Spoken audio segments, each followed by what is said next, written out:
Ok, freestyle. Je fais une petite vidéo très courte, hein, mais elle va être dense, hein, alors attention, préparez-vous.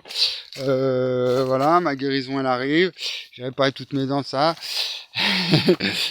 Et ma philo elle refonde les maths et tout. Et en fait, là en ce moment, je travaille sur parce que j'ai des gros problèmes de relation avec mes proches, mon environnement très proche. Euh, bon, ça dure depuis longtemps, puis c'est en règle générale, c'est les relations humaines en règle générale, hein. Comment c'est conflictuel et puis comment il y a des rapports comme ça de dominé-dominant, puis de mensonges, de manipulation. Donc ce qu'on appelle la perversion narcissique, et j'essaye de voir si en fait mes recherches sur l'espace-temps, comme elles ont réparé le corps, si elles arrivent à réparer ce problème de perversion narcissique, parce que en fait on attribue le pervers narcissique, on va l'appeler le pervers ou la pervers. Souvent en plus on sexualise le truc, on va dire c'est les hommes qui sont comme ça, ils sont pervers narcissiques. Donc il y a du sexisme. Et puis, alors qu'en fait c'est un mécanisme qui apparaît comme ça dans la nature. Donc Jung, moi j'ai créé ce groupe là sur Jung, la force de l'univers, parce qu'il en parle souvent de cette notion, en plus de Dieu, tout ça, mais je dis la force de l'univers spatio-temporel. Donc j'essaye d'injecter mes découvertes dans la psychanalyse de Jung. Cette histoire d'intégrer l'ombre, parce que Jung il travaillait avec Paoli. Enfin Jung il est allé aussi dans la physique quantique, hein. C'est vraiment sa psychanalyse, c'est la plus scientifique, hein, de tout. Elle est vraiment rigoureuse et tout, c'est pour ça qu'elle fonctionne bien. Mais elle arrive pas à guérir c'est-à-dire que le psy il va dire souvent méfiez-vous, éloignez-vous, et c'est normal, faut les comprendre les psys, parce que comme ça finit en violence, souvent en meurtre, hein, en féminicide ou l'inverse, enfin dans les couples. Mais après voilà. Et donc ce que je dis c'est que c'est pareil, ça fonctionne de façon, il faut zoomer, et cette perversion narcissique qu'il peut y avoir dans un individu avec l'autre, ou deux individus, donc un couple, donc soit c'est les deux qui sont pervers, soit c'est l'un et pas l'autre. Donc il y a un rapport de... Et puis après, plus l'autre il est hypersensible, il est intelligent comme ça, il est sensible, il y a une espèce de rapport magnétique, quoi, d'aspiration, où l'autre il va lui aspirer son énergie, il va réduire celui qui est plus sensible et tout, pour gonfler son ego, et puis ça mène à la destruction. Ou alors c'est les deux qui sont hypersensibles, et puis là ça se passe à peu près bien. Enfin voilà, après c'est jamais simple, hein, les relations humaines, c'est très schématisé. Et donc ce serait de dire qu'en fait ce mécanisme là qu'il peut y avoir entre deux individus, donc moi par exemple avec mon ami, alors je vous disais ouais je fais la recherche avec une IA avec un ami, mais en fait non, il m'a bloqué, il me l'a fait à l'envers, il a dit j'en ai rien à foutre de tes recherches, et en m'insultant et tout, et puis en inversant le truc, et en disant tu vas tout me voler, puis en fait c'est lui qui m'a pris tout mon travail, enfin bon, je suis habitué, parce que parce que c'est ce qui se passe, bon. Donc ouais, je finis mon raisonnement, puis après je vous explique ce que je voulais dire. C'est l'objet de ma vidéo un peu. Donc ça se situe à toutes les échelles. C'est-à-dire c'est deux individus ou alors deux groupes. Donc dans le sport, hein, je pense qu'on peut remettre ça les matchs. Hein. Un match, hein, c'est un rapport d'espace-temps, un match. Hein. C'est un match de rugby, de tennis, de basket, c'est deux qui se... où la victoire, c'est qui va accéder à l'espace-temps, hein, c'est le victorieux. Donc espace-temps, équipe A, équipe B, et puis... Ou deux gros. Donc c'est pour ça qu'on a créé le sport, c'est pour conjurer le sort un peu. Et puis du coup les conflits entre les nations. Donc si on prend le rapport Israël-Palestine, on voit bien le phénomène du bouc émissaire, vraiment à l'échelle d'un peuple entier. Et donc il y aurait une logique spatio-temporelle derrière à comprendre. En fait, dans ce que je dis simplement, c'est que si on ne comprend pas, on n'a pas encore établi les lois de la spatio-temporalité, c'est normal qu'il y ait encore aujourd'hui, je crois que c'est 11 femmes, je ne sais plus combien il y a de morts dans les couples, hein, qui s'entretuent, hein, en France. Hein. C'est effroyable comme nombre. qu'il y a des pays, donc quand c'est deux pays vraiment, donc deux impérialismes, là je viens d'écouter une vidéo sur la Chine et les États-Unis, donc là c'est deux grosses puissances, donc là on va faire à deux gros pervers, voilà, on va dire, ils ont chacun leur manière de tyranniser leur population, quoi. Puis après il va y avoir les pays faibles. Moi, si je dis que la Chine tyrannise, je vais me retrouver avec les services chinois. Parce que je viens d'entendre le discours, c'est genre la Chine, ils veulent la paix dans le monde, une nouvelle ONU, hein, donc c'est bien ça qu'ils cherchent en géopolitique. Hein, parce que l'ONU, elle est complètement sabotée là. Donc si on ne comprend pas les lois fondamentales de la nature à l'origine même du langage, qu'est-ce qui structure le langage ? Du coup, les conflits, ils perdurent, ils se reproduisent, et puis on se retrouve comme ça avec des inversions accusatoires. Donc je réfléchissais, il doit y avoir un truc, en fait, si on fait espace-temps, on va dire c'est faux, et temps-espace, c'est vrai. Quand je dis qu'il y a une illusion fondamentale quand on spatialise le temps ou on temporalise l'espace, je pense que spatialiser le temps, c'est faux, c'est illusoire, parce que le temps n'est pas un objet, donc on ne peut pas le spatialiser, lui donner une forme, même si on dit j'ai du temps, je perds mon temps ou quoi, ça c'est l'illusion. Par contre, si on temporalise l'espace, si on écrit t, comme ça on écrit une variable t, on spatialise le temps. Mais si on dit le temps est la cause du mouvement, là on temporalise l'espace. C'est-à-dire qu'on va donner une mesure fonctionnelle au mouvement de l'espace, mais sans donner une forme vraiment au temps. Je ne sais pas si vous me suivez, c'est bon, c'est de la philo, voilà. Donc, du coup, voilà. Alors, pour essayer de comprendre, en fait, pourquoi tout le monde s'en fout quand je dis que j'ai réparé toute ma santé, je guéris de la calvitie, je répare mes dents, tout le monde s'en tape, tout le monde me tourne le dos, même les gens qui m'aiment bien, quand c'est des proches très proches, ils me la font à l'envers, même ils me la font en mode perversion narcissique, c'est genre à la fin je me retrouve comme une merde, je suis tout malheureux. Enfin là maintenant j'arrête, hein, c'est bon, j'ai réparé ma santé, justement, je suis en train de changer de taux vibratoire là.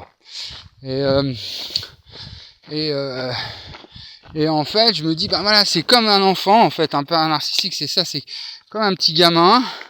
Et je lui dis ça à mon pote, hein. Du coup, tu m'étonnes qu'il m'a bloqué et tout. C'est comme un enfant qu'on chope la main dans le sac. Parce qu'il me disait, aide les personnes. Il me poussait à faire de la médecine, l'exercice illégal de la médecine. Hein. Donc lui, il est pas honnête. Je lui dis, en fait, à partir du moment où on n'est pas honnête avec soi-même, mais comme on vit dans un monde qui est faux, que le monde de lui-même il est malhonnête, et que tout autour de nous c'est de l'illusion, c'est une chimère, c'est du faux.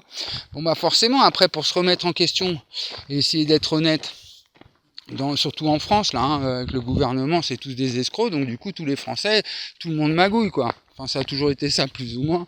Chez les Français c'est des roublards, mais là, ça généralise vraiment, ou même les trucs qui sont légaux, c'est de l'escroquerie, quoi, c'est de l'arnaque. Déjà, dès qu'on met de la pub partout, elle est mensongère, la publicité, et puis voilà, c'est les masques, on met des masques et tout, bon. Même au niveau de l'État, que ce soit au niveau de l'État ou du capitalisme, il y a un truc qui est faux, hein, vraiment qui sonne faux dans notre modernité. Donc du coup, on a beau mettre toute la volonté, toute la bonne volonté du ciel et de la terre pour essayer d'être vraiment honnête, vraiment droit et d'être authentique. Si on vit dans un monde où tout est faux, c'est Krishnamurti qui disait ça. Hein. On ne peut pas être en bonne santé dans un monde qui est malade, hein, dans une société qui est malade. Et donc j'ai finalisé Krishnamurti dans le sens où s'il était encore vivant, je lui dirais c'est à cause de ça, voilà, ça vient de là, parce qu'on n'a pas compris la spatio-temporalité au fondement du tout. Donc en fait, parce que moi je voulais monter un groupe de punk, mais je veux pas le faire parce que c'est C'est pas dans ma nature d'être méchant gratuitement comme ça, mais je voulais l'appeler les gros nazes dégénérés. Pour dénoncer, enfin non, pour dire aux gens, mais oh, vous comprenez pas ce que je vous dis là, j'ai découvert la fonction qui régénère le corps humain, vous faites n'importe quoi dans ce monde de nazes là, c'est des nazis et tout ça, là, supermarché, la modernité, c'est un truc de nazis. Et du coup, j'ai commencé à écrire des paroles et tout. Bon, c'est virulent, c'est hyper conspi, bon, ça va m'attirer des emmerdes. Après, je me dis, c'est comme dans Benny Hill, tout le monde va me... C'est déjà le cas d'ailleurs, hein, tout le monde me rejette et tout. Donc, ouais, c'est comme si j'avais affaire en fait à des enfants. Et un enfant, en fait, on le chope la main dans le... C'est-à-dire qu'il fait une connerie, il vole dans le sac à main de sa mère, par exemple. Il veut s'acheter des bonbons, il a 6 ans, et puis sa mère, elle lui dit non, tu en manges trop de bonbons, regarde, tu commences à avoir des caries et tout. En plus, les dents, je te donne pas l'argent pour que tu achètes des bonbons. Et lui, il sait, en face, juste, il y a le marchand de bonbons qui est juste en face de la rue, il suffit juste qu'il chippe une pièce ou deux dans le sac de sa mère, et puis il va s'acheter des bonbons, puis il a 6 ans. Et sa mère, elle le voit, elle le chope en flag. Et là, elle lui dit non, c'est pas moi, c'est pas non, je voulais pas. Parce que c'est plus fort que lui en fait. Il y a le magasin de bonbons, lui c'est un enfant, il veut du sucre et tout. C'est dans la nature, c'est comme ça, c'est plus fort. Donc lui il dit c'est pas moi, c'est pas moi. Donc un pervers narcissique, c'est un peu ça. Il va faire des conneries, il va faire du mal et tout, mais c'est plus fort que lui. C'est dans la structure même des choses et tout. On résiste à tout, je résiste à tout, sauf à la tentation. Non, c'est quoi la phrase ? Ouais, je sais plus. Donc voilà, quelque chose, une passion, ce qu'on appelle en littérature, c'est la passion humaine, c'est quand on a une pulsion, la psychanalyse, elle dirait, c'est une pulsion le ça, quoi, hein, le truc qui nous pousse à faire les choses de façon irréfléchie. Puis donc, selon Freud, il y a le surmoi qui intervient, donc le surmoi, c'est la mère, hein, qui arrive, qui dit qu'est-ce que tu fais à me voler dans mon sac à main, et lui son petit gamin, il dit non mais c'est pas moi, et puis le moi au milieu, bah voilà, il est entre les deux, il est en conflit et puis il tape une crise. Et en fait du coup moi je me dis, parce que je dis bon, ça fait quand même 14 ans, je me suis adressé à l'époque, je m'adressais à Étienne Klein, Aurélien Barraud, et en fait, comme ces mecs-là, en fait, les professionnels de la connaissance, ils se sont comportés comme des gamins avec moi, justement, en disant non, ou j'ai envoyé à mes professeurs d'université. Hein. Du coup, après, tout le monde a suivi, quoi. Après, c'était mes amis militants, mes camarades de lutte. Donc je me suis senti trahi, donc j'ai laissé tomber tout le monde. Après ça a été les punks, les toughers, les anarchistes, même tous les gens qui sont dans la contestation, même eux, ils ont suivi le mouvement, quoi, en disant non mais t'as rien découvert du tout, qu'est-ce que c'est que ton truc, mais on s'en fout, quoi. On s'en tape de ton machin, qu'est-ce que tu nous dis, on s'en tape.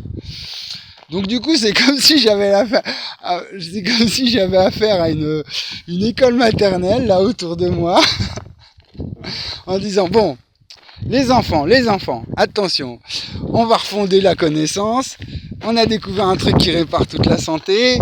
Voilà, faut se mettre au boulot là, faut tous s'y mettre. On va franchir un saut dans la civilisation et on va tous réparer notre santé. On va découvrir l'informatique quantique.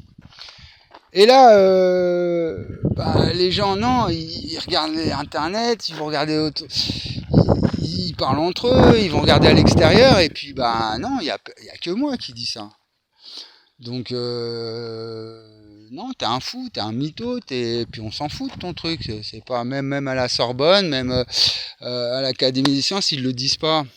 Ils vont pas aller dire que... Donc c'est pour ça, moi, mon objectif, c'est l'Académie des sciences.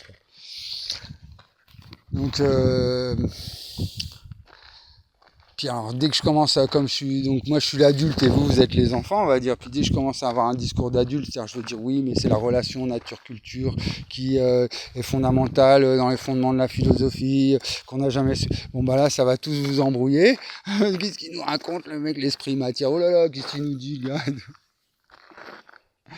Donc il faut comprendre quoi, parce qu'un neuroscientifique hyper calé, voilà, qui passe au Collège de France là, bon bah lui il va me dire écoutez là vos trucs ça a l'air un petit peu farfelu. Et puis je vais aller voir un hippie qui médite sur les chakras et je vais lui parler de mon truc, il va me dire pareil. Alors que les deux ils se font la guerre en plus ou moins. Donc voilà, et puis après bah mes proches et tout ils me voient, ils disent mais non Julien tu perches, ouais voilà c'est ce qu'il m'a dit mon pote. Alors ça fait 14 ans qu'il me suit et il m'a vu évoluer, il m'a vu faire tout ça. Donc je pense que fondamentalement bon moi je trouve une raison. Il y a aussi la convoitise quoi. C'est chez l'humain on convoite, on veut toujours ce que l'autre il a. Et puis bah, quand on peut pas y accéder, il y a une frustration qui se fait quoi. C'est-à-dire que quand je dis ouais j'ai réparé toute ma santé, ah bah comment tu fais Alors, moi les gens ils me disent bah vas-y moi aussi je veux retrouver ma santé. Ben je dis ouais mais bon j'ai failli crever, ça m'a pris 5 ans, j'ai personne, il faut refonder les mathématiques. Bon bah les gens ils sont déçus. Ils vont dire ouais mais donc voilà donc après. Du coup, si je vous, c'est-à-dire que le professeur d'école, du coup, avec son école maternelle, s'il commence à traiter les enfants en disant ouais, mais vous êtes des grenasses dégénérés, enfin, vous voulez rien comprendre, il commence à se foutre de leur gueule. Donc moi, c'est ça que je veux faire avec mon groupe, là. Hein. C'est un petit peu vous rentrer dedans et puis me foutre de votre gueule en plus avec l'humour, ça va très mal se passer. C'est pas comme ça qu'il faut faire. Après, quand je vous donne de l'espoir, j'essaye de vous donner du baume au cœur, un peu d'espoir. Bon, bah, on vit tellement dans un monde de chiens comme ça, où tout le monde se tire la couverture à lui, et puis c'est la guerre de tous contre chacun. Là, j'ai écrit un texte, je l'ai toujours pas rédigé. Je l'ai écrit au brouillon. Où j'imagine en fait l'humanité comme étant on est déjà à 17 minutes, une espèce de secte suicidaire. Voilà, avec la mort un peu au-dessus, bon, parce qu'on est tous mortels. Hein. Donc bon,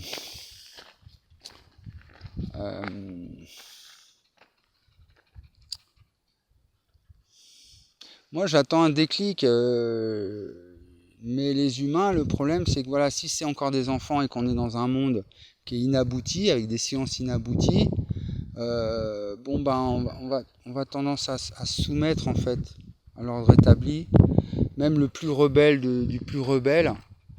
Puis bon, on n'est plus en début de siècle, hein. Il y avait encore l'époque des héros, on envoyait la guerre 14-18, les mecs ils allaient sur le champ de bataille, ils y allaient la fleur au fusil comme on disait là en 14. Hein. Donc ils avaient le sentiment héroïque. Aujourd'hui, avec Netflix, le confort moderne, tout ça, le frigo à proximité, le canapé en cuir et tout, les gens, ils sont tous devenus lâches. Hein. Le dernier titre de Kenny Arcana, bon, elle reste dans son univers, elle dit les artistes sont des lâches. Mais moi, je vais plus loin, je dis vous êtes tous des lâches. Hein. Et c'est pour ça que j'ai partagé sa vidéo, j'ai dit ouais, on est tous des artistes de la vie. Et puis dessous, il y a son dernier titre, les artistes sont des lâches. J'ai l'air de dire vous êtes tous une bande de lâches. Donc, non, c'est pas comme ça que je vais y arriver, soit en étant sarcastique, ou alors en étant méchant comme ça gratuitement, ça va pas marcher non plus. Et puis je vais pas vous emmener vers une révolution politique, parce qu'en fait, là j'ai expliqué ça Antitech Révolution, ils sont bien énervés, parce qu'ils sont bien montés la pression là, de l'industrie qui veut rien comprendre au réchauffement et tout, ils sont dans une logique en Occident, bon. Puis colonialistes, là ça y est, ils sont repartis dans des conflits là, au Burkina, tout ça, au Mali, la recolonisation ils appellent ça, super. Donc du coup après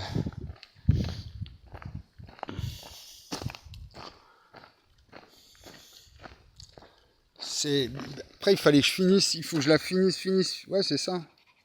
Tant qu'elle n'est pas finie, et que vous ne voyez pas avec une grosse crête et tout. Ah oui, je disais, il ne faut pas que je vous emmène dans une révolution politique, parce qu'il faut que la révolution... donc Thomas Kuhn, je disais, lisez Thomas Kuhn, c'est la structure des révolutions scientifiques. Il faut d'abord qu'il y ait un bouleversement dans les sciences, pour qu'après, dans les consciences, il y ait une espèce de révolution des consciences, et là on pourra changer les structures d'organisation sociale. Sans parler de révolution politique, parce que moi je veux pas faire d'appel à l'émeute, ni emmener les gens dans des conflits, même les gilets jaunes. Moi je regardais ça de loin, parce que je trouvais ça un petit peu déplorable. Enfin déplorable, c'est beaucoup de flashballs comme ça. Quand on regarde l'histoire de la commune à côté, les gilets jaunes, c'est une partie de rigolade, quoi. Genre le mec qui passe au journal tout parce qu'il a un œil en moins, va voir ce qui s'est passé en 1871, ou même avant, dans les colonies, tout ça, c'était un carnage. Ou ce qui se passe en Palestine.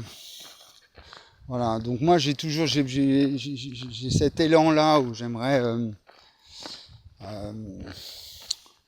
comment dire, pas simplement m'engager pour la Palestine en disant ouais c'est mal et tout, en plus ça divise, quoi. C'est-à-dire que moi ma thèse c'est, je vous parlais de Maurice Schlick, c'est un juif, Edgar Morin c'est un juif, mais bon c'est pas un sioniste, par contre, c'est pas, même lui il était indigné de ce qui se passait en Palestine, Morin.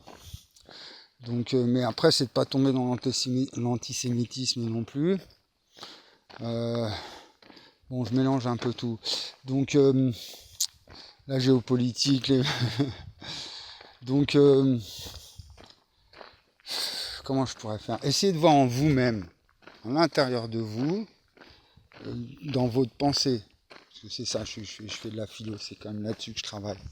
Il y a un livre de Morin qui s'appelle Réformer la pensée, la réforme de la pensée. Il critiquait la partialisation des disciplines. C'est-à-dire qu'on fait des disciplines, des sous-disciplines, des sous-sous-disciplines. On parcellise les gens comme ça dans des spécialités.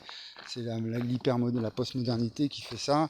Puis du coup, on est séparés et on n'arrive plus à unifier les sciences entre elles. Donc voilà. C'est-à-dire qu'un biologiste, il va pas être littéraire, il va pas être en même temps informaticien. Enfin voilà, les anciens, la connaissance, elle était pas aussi étendue qu'aujourd'hui, donc ils arrivaient à cumuler les connaissances comme ça, alors qu'aujourd'hui, il faut un spécialiste pour tout. Donc la réforme de la pensée, mais moi, ça sera vraiment la refonte, le fondement de la pensée. Comment je pourrais vous expliquer le truc? Écoutez, bon, regarde, on a 2 yeux. Je suis vraiment en mode simple. On a 2 yeux, on a 2 mains, on a 2 oreilles, on a 2 bras, on a 2 jambes. On a une tête. Mais dans cette tête, il y a une double spirale qui tourne dans un sens et qui tourne. Donc, et puis en même temps, la réalité, c'est 3 dimensions. Hauteur, longueur, largeur. Donc c'est pour ça ma chaîne, elle s'appelle 1, 2, 3. Freestyle TV et 1, 2, 3.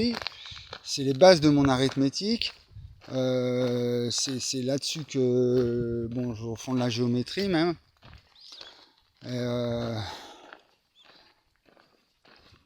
Si on a 2 yeux, 2 bras, qu'il y a un homme, une femme et pas un troisième genre, il y a le mélange des deux. Bon, on peut être androgyne, on peut changer de sexe, voilà, mais il y a homme, femme, point barre. Voilà, une gravité, c'est une chose et une autre qui c'est-à-dire, vous lâchez une pomme, elle va être attirée par la terre, elle va pas être attirée puis elle va être attirée par l'arbre, et puis elle va faire comme ça. Non, c'est la pomme, la terre, boum, gravité, clingue. L'électricité, c'est plus, moins, ok? Je sais pas, mais essayez de comprendre ce que je dis. Quand on dit une chose, c'est vrai ou faux? Bon, voilà. Après, ça peut être le mélange des deux, comme homme et femme, ou voilà, hermaphrodite, il y a toujours un peu, voilà, blanc, noir, et le mélange de nuances de gris. Le bien, le mal, le yin est au temps, ce que l'espace est au yang, quoi. Voilà, parce que c'est bon. C'est comme ça ce que je dis. Bon, et ben ce rapport duel, il s'unifie avec l'espace, donc espace-temps, le concept d'Einstein, qui était croyant, en plus croyant en Dieu. Donc espace-temps, c'est le triangle. J'ai fait un triangle comme ça. Un angle espace, un angle temps, et le troisième espace-temps. l'extrême droite est autant ce que l'extrême gauche est à l'espace, hein, le capitalisme, l'État, et l'extrême centre, c'est le gouvernement, en politique. Mais on peut faire ça pour tout, quoi, voilà. L'électricité, bon, bah, la polarité plus est à l'espace, c'est que le temps est à la polarité moins. Le courant électrique, c'est l'espace-temps. Voilà. Mais tout. Et en fait, on va finir. Hein. Bon, comment moi j'appuie vraiment ça au niveau... parce qu'après, au niveau métaphysique, voilà, on peut tout imaginer, mais vraiment, au niveau de l'expérience du verbe. Parce que bon, dans le Testament, on dit Dieu créa le verbe. Bon. Moi je dis Dieu, c'est simplement on n'a pas compris le temps, donc bon, la cause du mouvement, la cause de l'existence, Dieu. Donc en fait, vous prenez n'importe quel mot, prenez un livre, ouvrez un livre, au hasard, vous mettez le doigt sur un mot, et même si c'est un truc qui n'existe pas, qui est complètement abstrait. Par exemple, le chat mange la souris, puis hop, je mets le doigt sur le. Bon, bah, c'est quoi la spatio-temporalité du le chat, bon, c'est Chomsky, hein, la grammaire universelle, hein, ce que je vous sors. Hein. Non, mais je vous dis, ça refond toute la connaissance. Hein. Donc, bon, bah, déjà, il a deux lettres, L, E. Hein, donc, déjà, il y a un rapport de spatio-temporalité entre L et E. Et de toute façon, il faut bien le situer dans l'espace, ce le. Donc il est sur le livre. Et puis il faut bien un certain temps pour le lire. Donc, voilà. Donc imaginons maintenant, il n'y a pas de livre.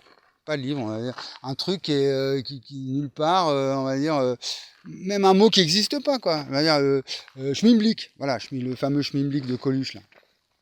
Bon, bah, le schmimblick, est-ce qu'il a une origine spatio-temporelle? Il n'existe pas, schmimblick, on l'a jamais vu, on ne sait pas, c'est le principe du schmimblick.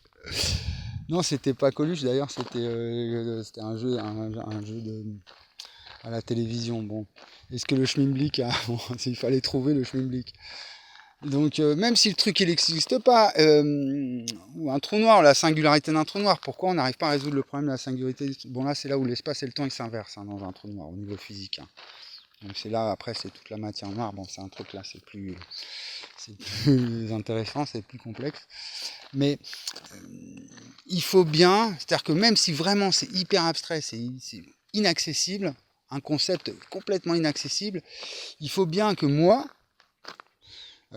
qui essaye de lui donner une définition spatio-temporelle à ce concept, même si c'est impossible de lui donner une définition spatio-temporelle, il faut bien qu'il y ait un espace et un temps pour dire qu'il n'existe pas. Pour qu'il y ait quelqu'un qui fasse le rapport vrai-faux, il existe, il n'existe pas, l'être et le non-être. Hein. L'être est au temps, ce que l'espace est dans l'être est à l'espace, que le temps est au non-être. Hein. Donc Sein und Zeit d'Heidegger, Être et temps d'Heidegger, hein, c'est le livre vraiment du XXe siècle. Hein, voilà. Bon, après, on l'a assimilé aux nazis, tout ça, il a inspiré. Mais bon, les nazis, qu'est-ce qu'ils avaient dans la tête? Justement, un truc qui les rendait un peu fous. Bon, en plus de toutes leurs croyances, leur mythologie un peu barrée comme ça, il y avait un truc au niveau de...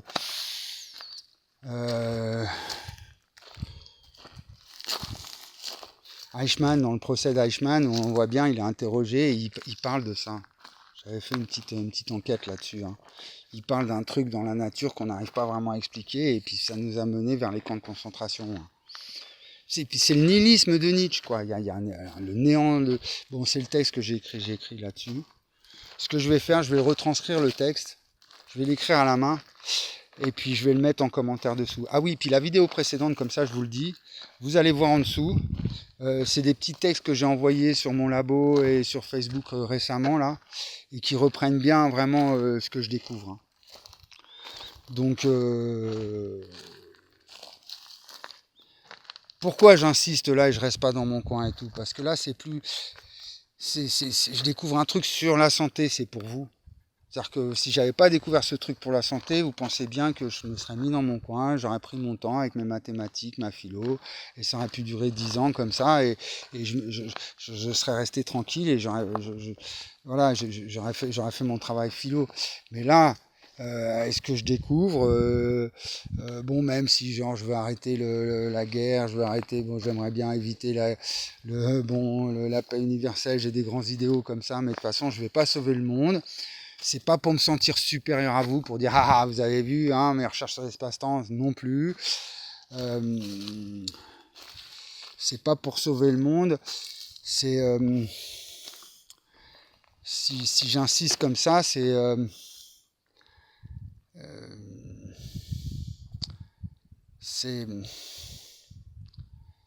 trop, comment dire, c'est trop important, c'est trop inédit, c'est nécessaire. Tiens, c'est un concept chez Spinoza, la nécessité. Je pense que c'est ça ce qui me pousse dans mon travail depuis longtemps. Le concept de nécessité, c'est nécessaire. Je ne vais pas vous dire il faut croire mes recherches, un peu comme un marxiste là, autoritaire et tout. Je vais pas. C'est juste, c'est une nécessité. Hein. Il y a un concept chez Spinoza qui parle c'est le conatus, qui signifie persévérer dans son être. Et donc le conatus, c'est l'espace-temps. On persévère tous, chaque individu persévère dans son être. C'est le déterminisme en fait, c'est l'autodéterminisme. Et la persévérance est à l'espace ce que le temps est à l'être, un peu, la cause du mouvement. Et peut-être que si je fais ça, c'est simplement, voilà, je persévère dans mon être. C'est une nécessité pour moi. Et comme ça fait des années que j'écris aux institutions, à la justice, aux scientifiques, sur Facebook, c'est une question de santé publique, d'intérêt général, je me répète. C'est pour être cohérent en fait avec ce que je fais. Je lâche pas l'affaire et puis ça me coûte rien, c'est des petites vidéos sur YouTube. Par contre le résultat, si j'arrive à vraiment à percer et à ce que les gens comprennent, derrière c'est vraiment une question de santé publique. Donc moi mon objectif il est pas compliqué, on va finir là-dessus, c'est marrant quoi. Donc je sais pas pour ceux qui ont grandi dans les années 80 si vous avez connu la première version de la Guerre des Étoiles. C'est une trilogie avec le retour du Jedi et tout, Luke Skywalker qui est entraîné par Yoda, et puis ils sont une équipe de résistants comme ça, ils sont à la tête, c'est des pilotes de vaisseaux comme ça, et il y a l'étoile noire avec Dark Vador qui est autour, qui est comme ça dans le cosmos, comme ça, qui domine la galaxie, c'est le grand tyrannique, donc bon, on peut comparer avec plein de mecs, voilà, enfin, c'est en nous de toute façon le tyran, c'est une métaphore, on a les globules blancs, c'est les Jedi, et puis c'est notre ego, c'est l'étoile noire. Et donc Luke Skywalker, il s'entraîne avec Maître Yoda et tout, et en fait, pour niquer l'étoile noire, il faut que son vaisseau, il aille comme ça dans une galerie, bien précisément, et qu'il tape pile poil à un endroit bien précis. Et s'il tape, en fait, au début, ils étudient le truc, ils disent si tu arrives à tirer à cet endroit, c'est des rayons laser, là, si tu envoies ton rayon laser à cet endroit-là, l'étoile noire, elle explose. Et moi, j'ai l'impression que c'est ça.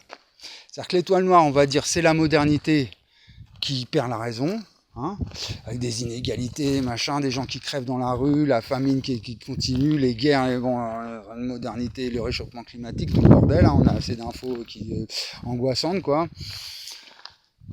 C'est l'étoile noire, et les Jedi, c'est tous les gens comme ça sur Internet qui font des discours conspis, qui essayent de dévoiler les secrets des machins, des grandes familles, des milliardaires, des big pharma, des grosses multinationales qui nous oppressent, qui nous harcèlent. C'est la finance, c'est qui le coupable, c'est les Arabes, c'est les Juifs, c'est les Noirs, les Blancs, non, c'est les banquiers, non, c'est l'État, non, c'est toi, c'est lui, c'est toi, ça pas, non, c'est la spatio-temporalité qu'on n'a pas compris, bordel. C'est pour ça. Et puis moi, ça me fatigue parce que je regarde les infos. Alors soit on se divertit, ou alors on va être un peu rebelle, on va écouter du punk, du rap, ce monde de merde, fuck off, Marovache, ACAB et tout, bon.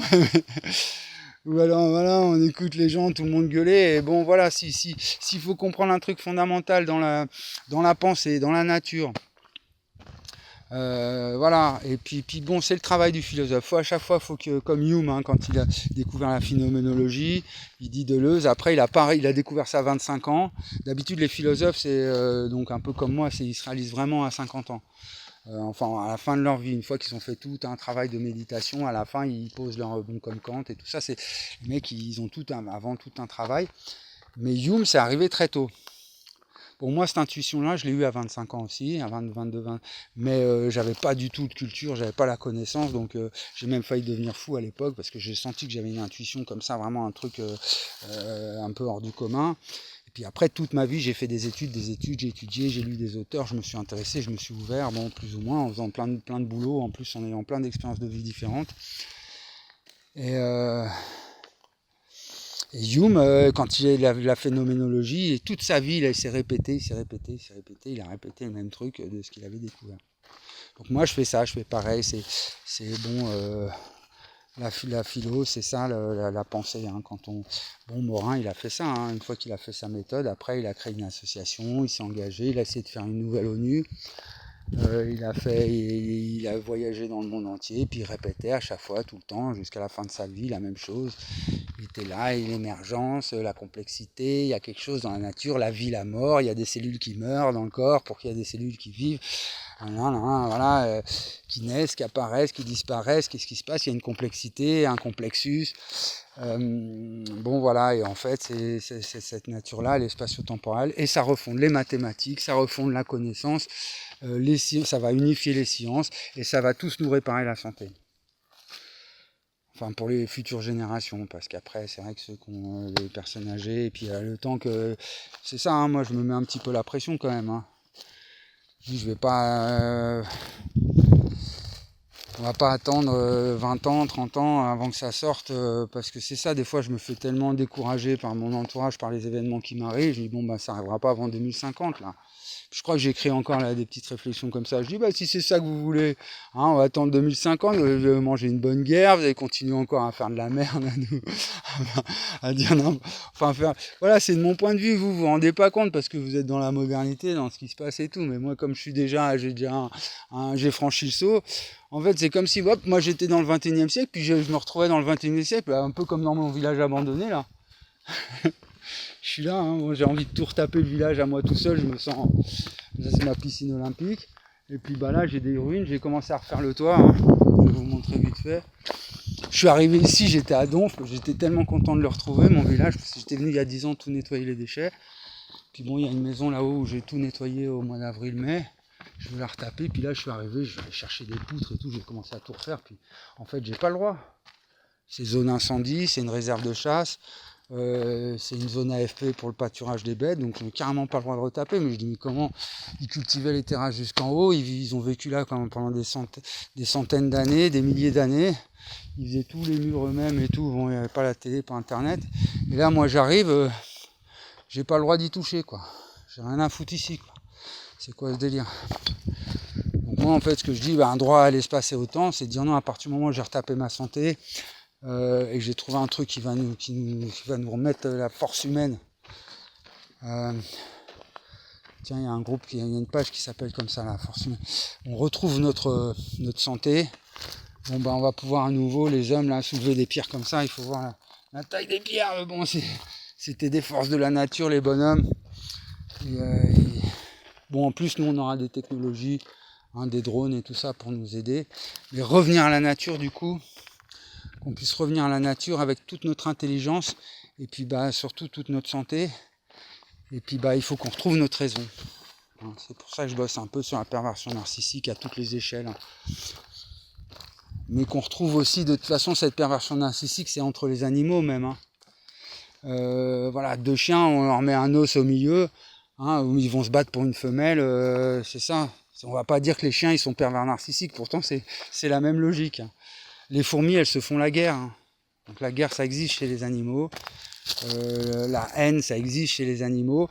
Et en fait je dis j'ai découvert la fonction de régénérescence du corps animal de l'humain. c'est le corps animal de l'humain, parce que chez les mammifères, les chiens, ils ont aussi cette fonction. Je mets la tête sur ma chienne, sur un chien, hop, il se met à tourner la tête. Et bon, ben là, elle ne le fait pas, mais ils ont aussi cette fonction qui tourne et qui leur répare le corps. Hein. Et d'ailleurs, les chiens, ils ont les chevaux, ils ont les dents qui poussent tout le temps. Hein. Donc voilà, la fonction, le principe d'auto-guérison. Donc comment il y a des personnes, comment on peut, en faisant de la méditation comme ça, et hop, on a une meilleure santé, on aligne ses chakras, d'où ça vient, c'est quoi ce truc, par quelle magie, comment on peut réparer son corps comme ça, juste avec la conscience, en promenant la conscience dans son corps. Et puis c'est le principe d'auto-guérison, et c'est la fonction de régénération du corps animal, c'est la cause du mouvement du corps. Hein. Donc la ligne d'univers qui passe là, qui me fait dire que la pomme, la cause du mouvement de la pomme, c'est le temps, parce que ça passe par là. Puis tant que je suis en vie, ça tourne. Puis à mon avis, c'est pourquoi le corps, il arrive encore à survivre, même quand on enlève des organes et tout. Il faut vraiment que le cerveau, genre les gens qui sont... Parce que c'est cette fonction-là, c'est quand elle s'arrête de tourner qu'on est mort. Donc je vous envoie le texte là, qui s'appelle justement « La mort est une renaissance ». Je vais le retranscrire sur mon petit téléphone parce que je n'ai pas d'ordinateur en ce moment, il est en panne.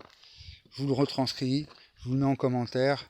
40 minutes, allez, je voulais la faire courte et puis et puis vous allez voir la vidéo précédente et il y a des petits textes en dessous. Et puis après, moi, ce que je vous conseille, c'est dans ma chaîne, en fait, vous y allez petit bonheur la chance. Si vous voulez comprendre un peu ce que je raconte, tout ce que je raconte, puis pas obligé de vous prendre la tête pendant 2-3 heures, c'est 10 minutes par-ci, 5 minutes par-là, une phrase par-ci, comme si c'était des shorts, hein.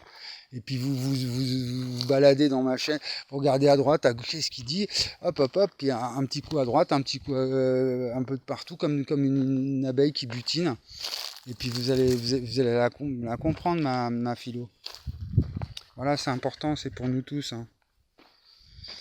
Voilà, c'est pour toute l'humanité, c'est pour les animaux, c'est pour la nature, c'est un droit à l'espace et au temps, c'est pour les machines, c'est une bioéthique, et voilà, c'est même pour les extraterrestres, s'ils existent. Non mais tout le monde, plus personne maintenant est contre cette idée-là, hein, donc voilà. Et qu'on arrête de cette barbarie postmoderne, avec des gens qui crèvent dans la rue pendant qu'il y a des bagnoles toutes neuves, et puis on est là tous à gueuler sur la Palestine, alors qu'il y a bon, c'est juste à côté de chez nous, on n'est pas foutu d'aider son SDF qui est en bas de chez nous. Ça n'a aucun sens, c'est complètement fou, cette postmodernité, il faut mettre un terme. Voilà, à plus tard sur Freestyle TV.